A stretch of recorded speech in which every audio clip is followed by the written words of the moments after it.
지난 시간에 제가 항상 우리가 성경을 볼 때 비유가 나오는데 성경 안에는 비유가 참 많아요. 근데 비유가 나올 때 정말 핵심은 어디 있다고 그랬어요? 전반부, 후반부? 후반부에 있다고 그랬어요. 네, 오늘 이 누가복음 16장 총괄적으로 보는 의미에서 역시 이 그 청지기 비유는요, 1절에서 9절까지 내용이고 그 밑에 10절 이하가 10절에서 13절까지가 정말 주님이 제자들에게 하고 싶었던 이야기예요. 그러니까 이 청지기 비유에서 불의한 청지기, 옳지 않은 청지기는 지혜는 있었으나 어떤 지혜를 말하죠? 그 지혜는 지금을 미래를 준비하는 기회로 삼았다는 거죠. 자기에게 주어진 권한을 다가오는 미래를 준비하는 것으로 사용했다는 거죠. 이것을 주님이 칭찬한 거예요. 이것을 주인이 칭찬한 거죠. 이 지혜는 칭찬했어요. 그러나 그의 행동은 옳지 않았어요. 그에게 뭐가 부족한 거죠?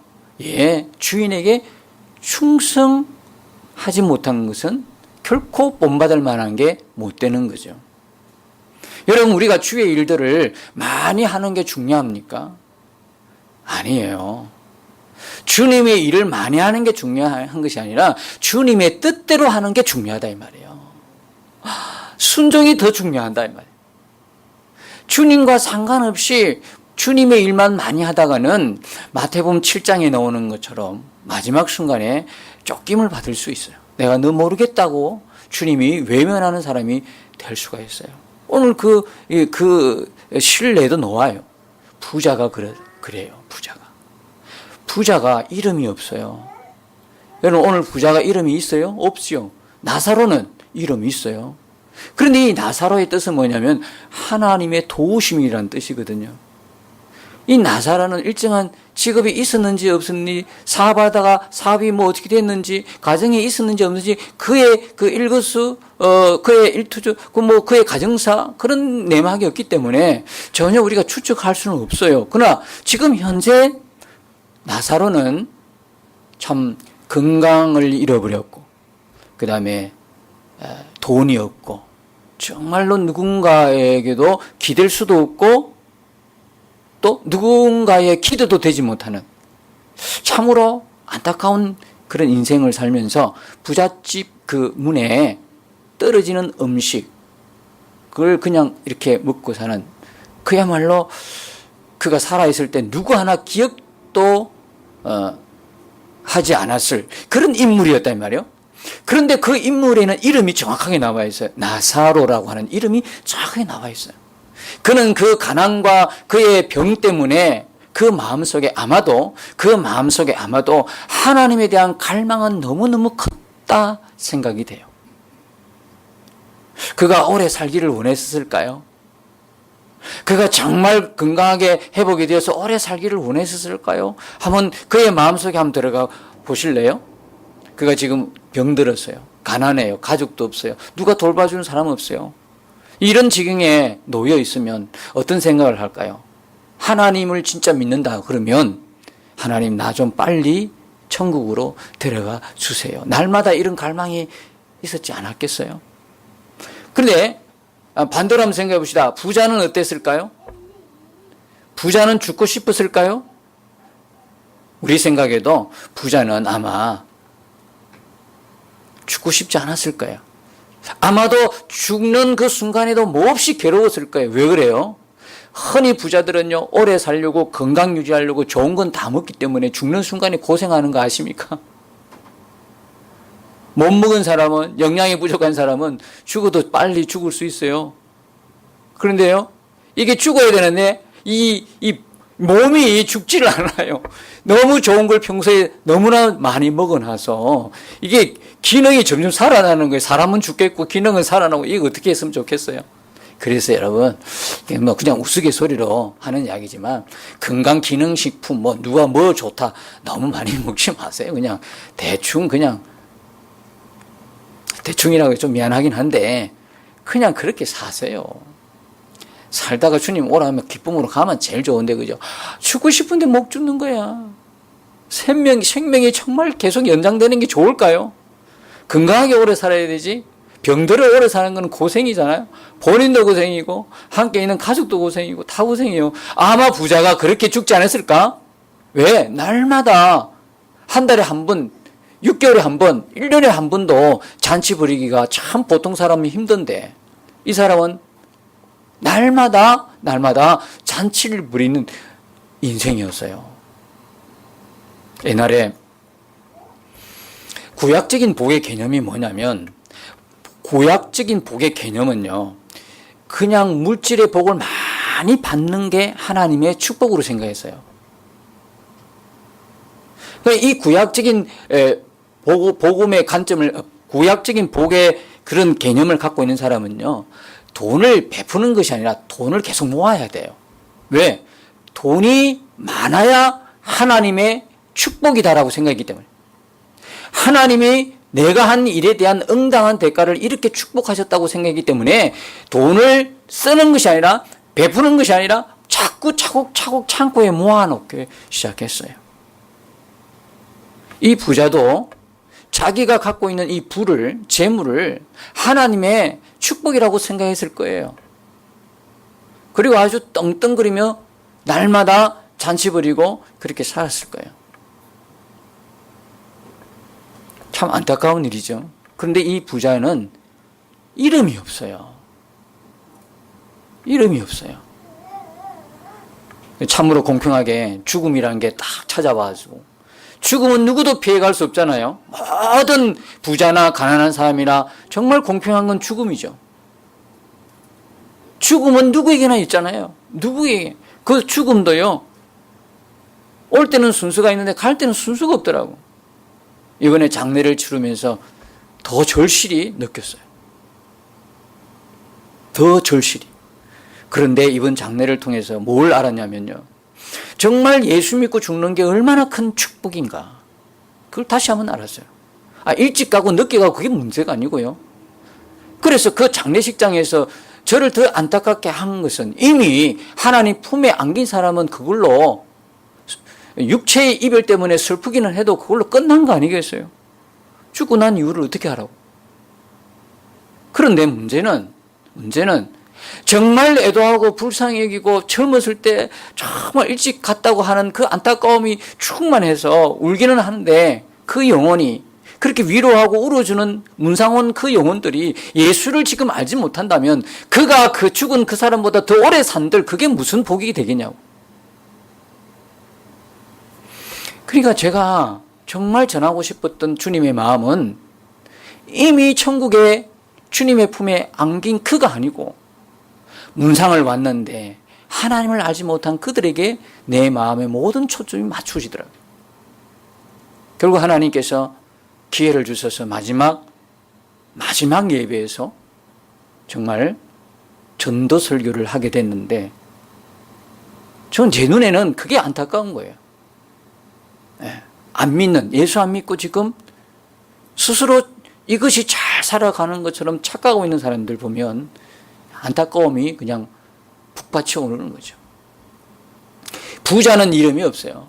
여러분 계시록 20장 15절에 보면 생명책에, 누구든지 생명책에 기록되지 아니하면 불못에 던져지리라 말씀하고 있어요. 이 부자가 이름이 단순히 없는 게 아니고요, 이 부자는 결국은요 생명책에 이름이 없었던 거예요. 근데 나사로는 정확하게 주님이 기억하셨어. 이 세상에서는 나사로를 기억하는 사람 없는데 주님의 마음에는 나사로가 있었어. 부자는 이 땅에 살 동안 그가 가지고 있는 부귀영화를 가지고 자기 이름과 명예를 위해서 얼마나 노력했겠어요? 그래서 죽는 순간까지도요 치열했을 거야. 그리고 죽었을 때 얼마나 화려한 장례식을 치렀겠어요? 한번 상상만 해보세요. 상상해 보세요. 그렇죠? 나사로는 장례식이 제대로 치러졌겠어요? 나사로는 어떻게 장례식이 제대로 치러졌겠냐고. 누구 하나 그들도 보지 않았을 거예요. 오늘날로 이야기하면 대충 그냥 이렇게 치워졌을 거예요. 아마 청소하듯이 아마 치워주실 수도 있을 거예요. 참 이 세상의 관점으로 볼 때는 참 안타까운 거죠.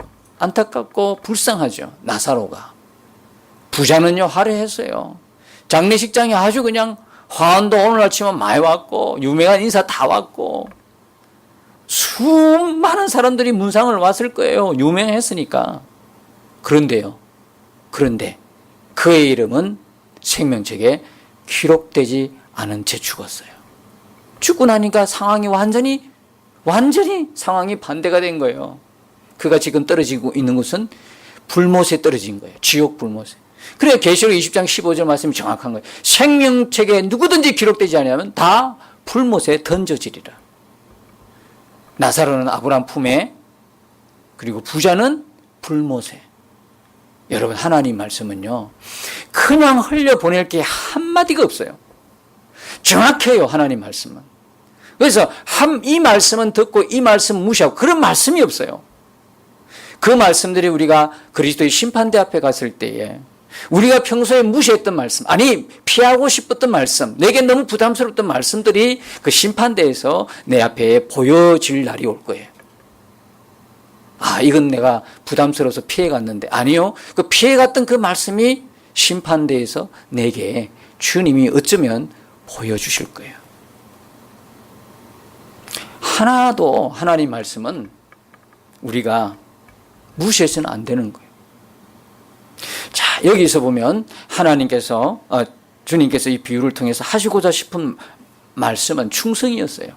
지혜는 있어요. 그러나 지혜 있지만 충성이 없어요. 그러니까 충성을 이야기하고 싶은 거예요. 작은 것에 충성하라. 불의한 재물에 충성하라. 그 다음에 뭐라고 이야기했어요? 남의 것에 충성하라.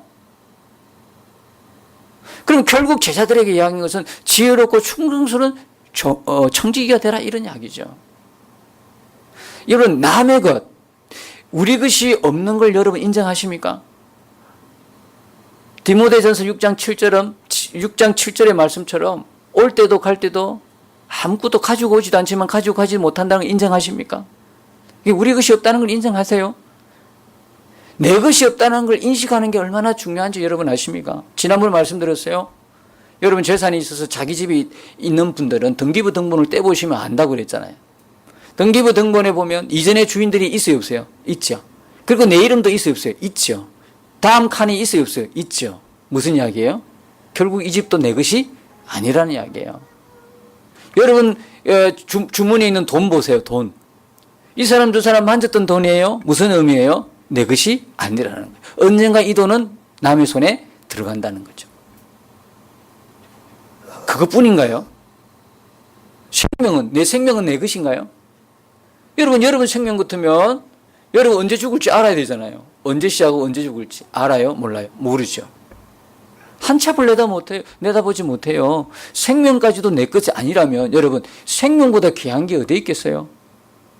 여러분, 생명보다 귀한 것 있어요? 세상에 우리가 가지고 소유하고 있는 모든 것들이 내 생명과 바꾸자 그러면 바꿀 수 있겠어요? 제가 어제 어떤 분하고 이렇게 대화하면서요, 그러면 당신의 생명을 내가 한 1억 정도 주면 바꿀 수 있겠나? 아이고, 그건 안 된다는 거예요. 그럼 한 10억 주면 되겠어요? 안 된대. 100억 주면 되겠어요? 안 된대. 도대체 얼마를 주면 되겠어요? 못 바꾼대. 맞아요, 틀려요? 맞지요. 그럼 여러분 바꾸시겠어요? 물론 너무 가난해가지고 가족을 좀 먹이고 살리려 그러면 내 한 몸 희생해서 돈을 그 정도 주면 하겠습니다 라고 마음을 먹을 수는 있지만, 그러나 사실 실제적으로 내 목숨보다 귀한 건 없는 거죠. 아무리 많은 돈을 줘도 목숨과 바꿀 수 없는 거죠. 근데 이 목숨은 누구 것이에요? 내 것이 아니라 주님이 주신 거거든요. 그러면 이 세상과 바꿀 수 있는 아무것도 없다고 여러분이 고백하시면서 왜 생명과는 비교도 안 되는 것에서는 여러분들이 주인 행세를 하시는가요? 왜 여러분이 갖고 있는 돈에 대해서만큼은 그렇게 내가 벌어 내가 쓰는데 이렇게 여러분이 자신만만하게 주인이 여러분인 것을 그렇게 그냥 자신만만하게 말하나요? 목숨도 건강도 내 것 아니에요. 내 몸 내 거 아니에요. 내 몸 안에서 무슨 일이 반란이 일어나고 있는지 모른다 그랬잖아요. 여러분, 내 것이 아니라는 이걸 분명한 인식이 있어야 청지기로 살 수 있어요. 그런데 우리가 이걸 깨닫는다는 게 너무 늦어. 타이밍이 항상 늦어. 모든 걸 잃고 난 이후에야 그때 깨닫는 거예요. 그래서 그런 분들이 가끔 이렇게 하는 말이 있죠. 이럴 줄 알았으면 헌금이나 실컷 할 것. 헌금이나 하는데 왜 다 읽고 나서 이런 이야기를 하냐고. 왜 그런 분들이 교회에 많냐고. 읽기 전에 다 그냥 좀 하지. 왜 그런 분들이 교회에 많냐고요. 그죠? 읽고 나서야 타이밍이 너무 늦은 거야. 근데 여러분, 내가 분명히 내 것이 아닌 것이 분명해지면 투자할 곳이 분명해집니다. 아직 내 것이라고 생각하니까 투자할 곳이 내 마음대로 하는 거예요. 정말 하나님이 주신 거라고 생각하면요, 투자할 곳이 분명해져요. 어디 투자할까요? 하나님이 투자하라는 곳에 투자하게 됐어요. 여러분들 다 보험 하나씩 들어있죠. 어떤 분은 연금까지도 들고 계시잖아요. 근데 사실 알고 보면 보험이나 연금이나 그들이 하는 이야기가 멘트가 뭐예요? 앞으로 30년, 40년 이후를 뭐 해야 된다? 대비하셔야 됩니다. 이렇게 이야기하잖아요.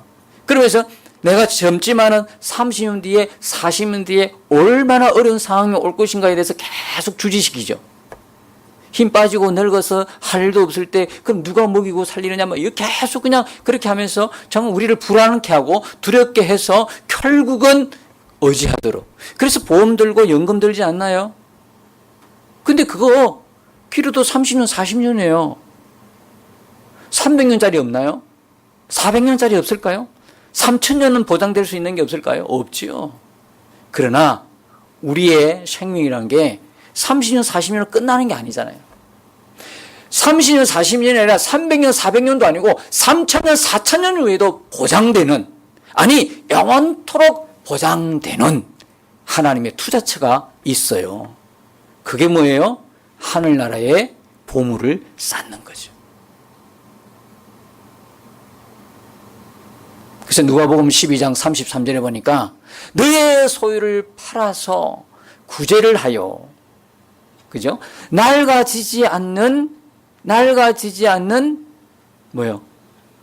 주머니를, 전대를 만들어라. 그것이 뭐다? 하늘에 담이 없는 너희의 보물이니 하늘나라에는 조미나 동록이 들지 아니하고 도둑도 들지 않는다. 녹슬지도 않고 도둑도 들지 않는다. 마태복음 6장 20절에 보니까 누구를 위해서요? 오직 너희를 위해서 하늘에 보물을 쌓아두라. 여러분, 우리가 이렇게 은행에 저축한 분들 보면, 아니면 대출을 받아서 이자를 꼬박꼬박 내야 하는 분들 입장에서는 어떤 은행에서 대출 이자가 낮느냐, 그리고 맡긴 내 금액에 대해서 어떤 은행에서 조금 더 높은 이윤을 주느냐에 따라서 많이 바뀝니다. 그렇죠? 0.0 몇 %라도요, 여러분들 변동이 있으면 바꾸죠. 이자를 꼬박꼬박 내야 할 사람에 비해서 0.0 얼마, 금액이 크면 클수록 엄청난 금액이거든요. 0. 몇 % 더 올라가고 내려가에 따라서 은행이 바뀌어지는 거예요. 근데 하나님 나라의 투자는요, 퍼센트가 보통 최소 기본이 30배예요. 그리고 60배, 100배란 말이죠. 아직 내 것이라고 하는, 남의 것, 하나님이 내게 주신 거라고 하는 청지기적인 의식이 없으니까 이게 이제 문제가 돼요. 어디 투자하죠?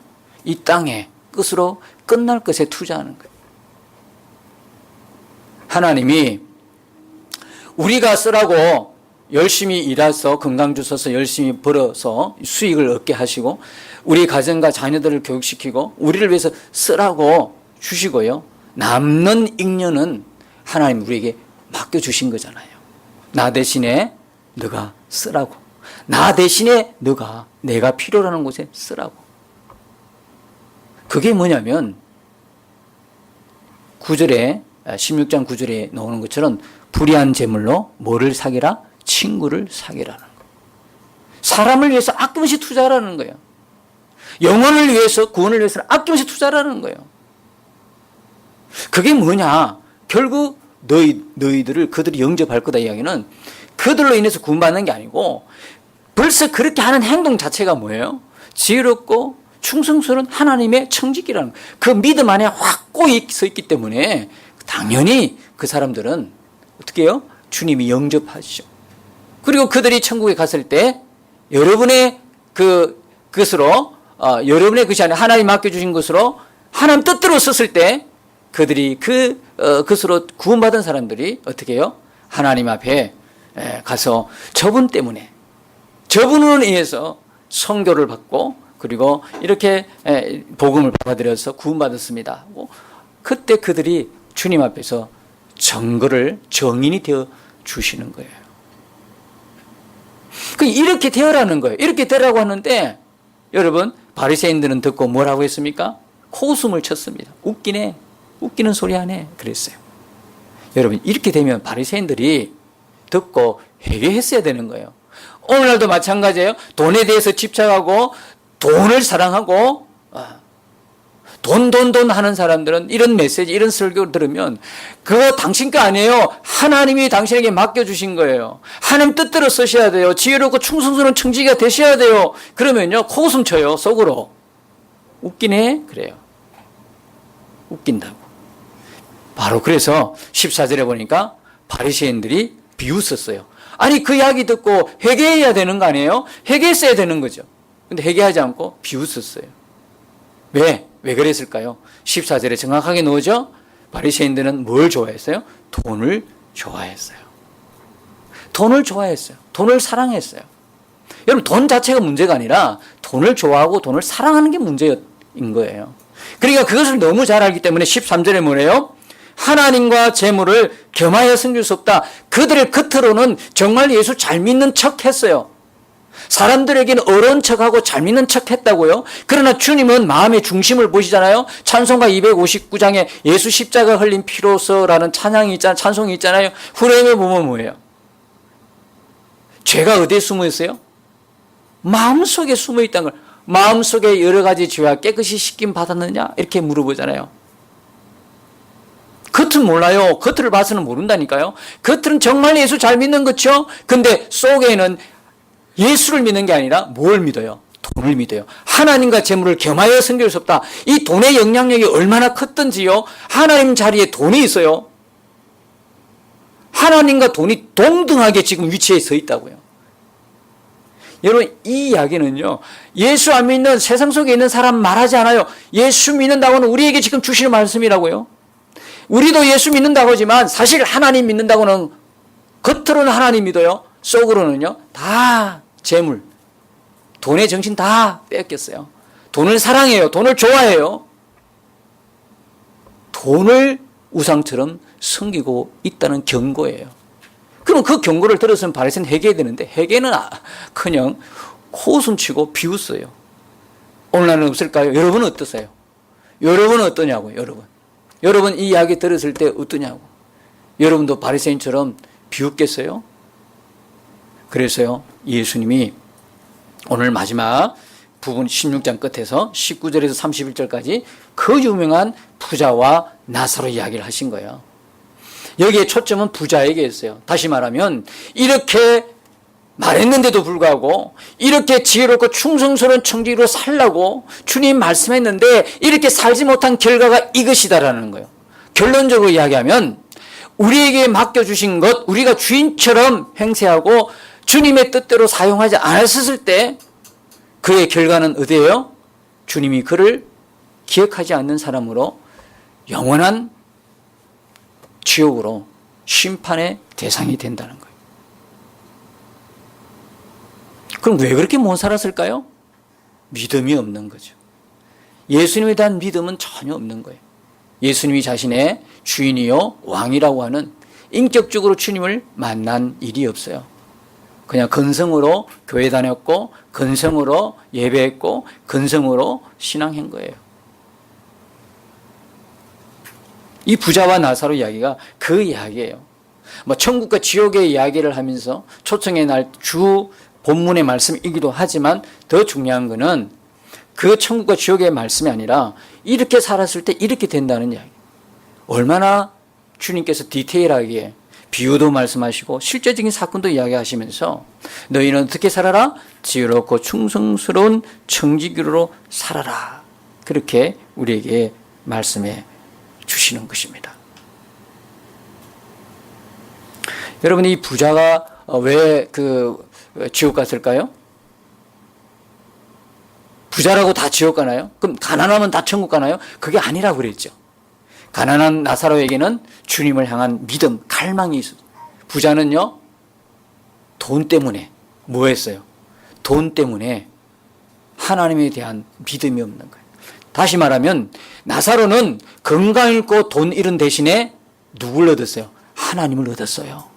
그런데 이 부자는요, 돈, 명예, 그 다음에 인기, 누구나 다 알아주는 유명한 부귀영화 때문에 뭘 잃었어요? 진짜 중요한 하나님을 잃었어요. 하나님을 안다고는 하지만 하나님과 무관하게 산 사람이에요. 이 사람이 교회 오늘날 이야기하면 하나님 모르는 사람이 아니라니까. 아브라함의 후손이라 이야기하잖아요. 하나님 알고 있었어요. 여러분, 안다는 게 구원인가요? 아니요.